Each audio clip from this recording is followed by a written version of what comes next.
আসসালামু আলাইকুম ওয়া রাহমাতুল্লাহ। আলহামদুলিল্লাহি রাব্বিল আলামিন ওয়াসসালাতু ওয়াসসালামু আলা সাইয়্যিদিল আমবিয়া'i ওয়াল মুরসালিন ওয়া আলা আলিহি ওয়া আসহাবিহি ওয়া মান তাবি'আহুম আজমাইন। আন্দোলনরত ৮ দলের চট্টগ্রাম বিভাগীয় সমাবেশে উপস্থিত ৮ দলের শীর্ষ নেতৃবৃন্দ, সংগ্রামী বীর চট্টলাবাসী, চট্টগ্রামের ঐতিহাসিক লালদিঘি ময়দানে দাঁড়িয়ে বিগত ফ্যাসিবাদ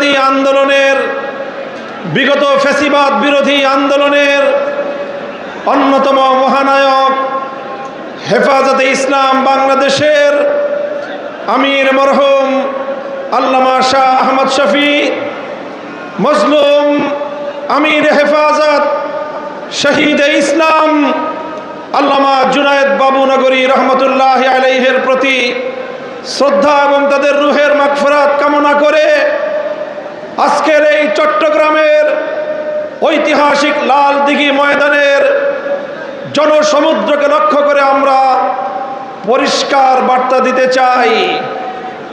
বাংলাদেশ, আমাদের এই গরিব দুঃখী মেহনতি মানুষের রক্ত আর ঘামে গড়া এই বাংলাদেশ আর কোনোদিন শুধুমাত্র বনেদি এবং বড়লোকদের বাংলাদেশে আর থাকবে না ইনশাআল্লাহ। বাংলাদেশ গরিব প্রজা সাধারণদের বাংলাদেশে পরিণত করবার জন্য যে আন্দোলন, যে সংগ্রাম শুরু হয়েছে, ইনশাআল্লাহ এই সংগ্রাম মঞ্জিল পর্যন্ত পৌঁছবে।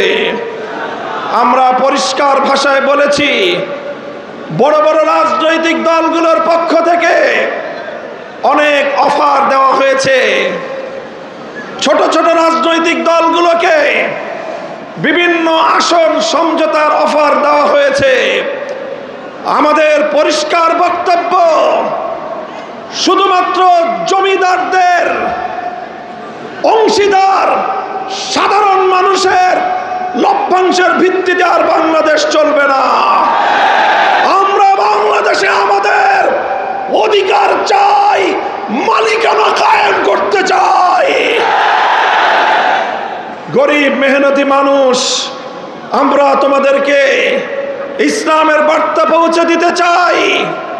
ইসলাম যে বৈষম্যহীন সমাজ ব্যবস্থা উপহার দিয়েছে, বিশেষ করে অর্থনীতির ক্ষেত্রে ইসলাম যে সুষম বন্টনের অর্থ ব্যবস্থা উপহার দিয়েছে, কাইলা ইয়াকুনা দুলাতাম বাইনাল আগনিয়াই মিনকুম, একটি শ্রেণী বিশেষের কাছে রাষ্ট্রের যাবতীয় সম্পদ কুক্ষিগত হবে, সেই বিজাতীয় পুঁজিবাদী অর্থ ব্যবস্থার কবর তৈরি করে সেই ধ্বংসস্তূপের উপর আল্লাহর কোরআনের অর্থ ব্যবস্থা বাস্তবায়ন করা হবে ইনশাআল্লাহ। আমাদেরকে বিগত দিনগুলোতে শুধু উন্নয়নের গল্প শোনানো হয়েছে। উন্নয়নের গল্পের একটা দৃষ্টান্ত আমরা দিয়ে থাকি। কেমন উন্নয়ন? বলে যে বাংলাদেশের আয় বেড়ে গেছে। কিভাবে আয় বাড়লো? বলে যে মাথা পিছু আয় বেড়েছে, পার ক্যাপিটা ইনকাম। 2025-24-25 অর্থ বছরে বাংলাদেশের মানুষের মাথা পিছু আয় হলো $2,820। আমাদের বাংলাদেশি মুদ্রায় 3,40,000 টাকা প্রতি মাসে বাংলাদেশের মানুষের গড় আয়। আমি এই বিশাল জনসমুদ্রকে জিজ্ঞাসা করতে চাই, আপনারা কয়জন প্রতি মাসে 3,40,000 টাকা আয় করেন? তাহলে কারা আয় করে 3,40,000 করে? সংগ্রামী সাথী ও বন্ধুগণ, ব্যাপারটা হলো এরকম। একজনে খাল পার হতে গিয়েছে, জিজ্ঞাসা করেছে গরিব একজন কৃষককে, খালে কি আমার ঠাই হবে? গরিব বলে যে না, খালে ঠাই হবে না, এই খালের মধ্যখানে 5 হাত পানি। বলে যে তোমার এই হিসাব দিয়ে চলবে না, উন্নত হিসাব লাগবে, অর্থনৈতিক ক্যালকুলেশনের হিসাব লাগবে। কি হিসাব? বলে যে মাঠে এই খালের মধ্যখানে কয় হাত পানি? 5 হাত পানি। ওই পারে কয় হাত পানি? 1 হাত পানি। এই পারে কয় হাত পানি? 1 হাত পানি।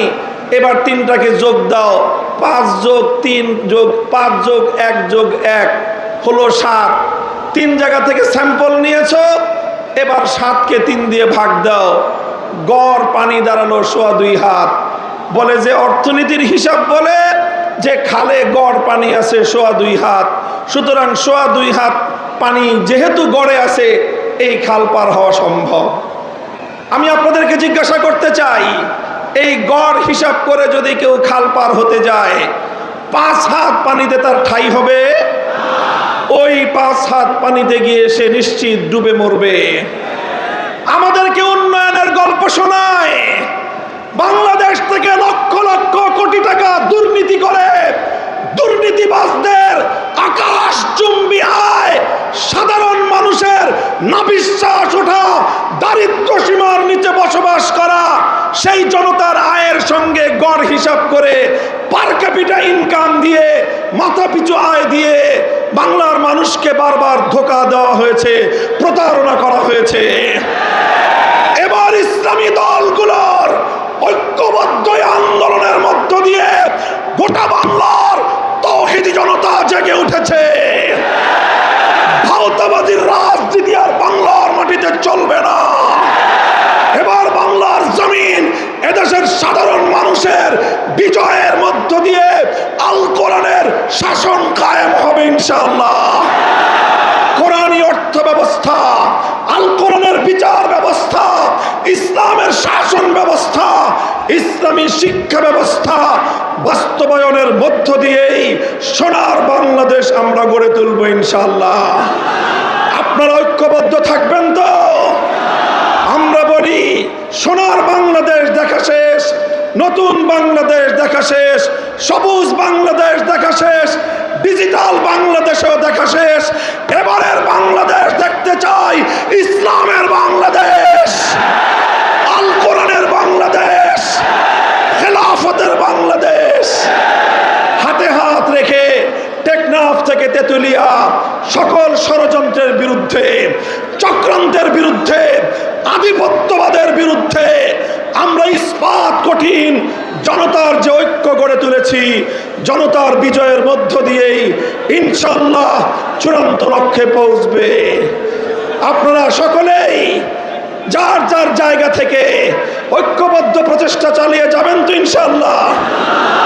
আজকের এই বিশাল গণসমুদ্রর গণসমাবেশ আল্লাহর রহমতে সাফল্যমণ্ডিত হয়েছে।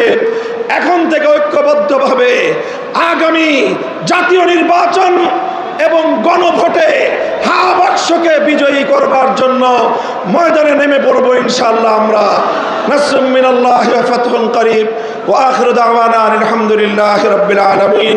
ওয়াসসালামু আলাইকুম ওয়া রাহমাতুল্লাহ।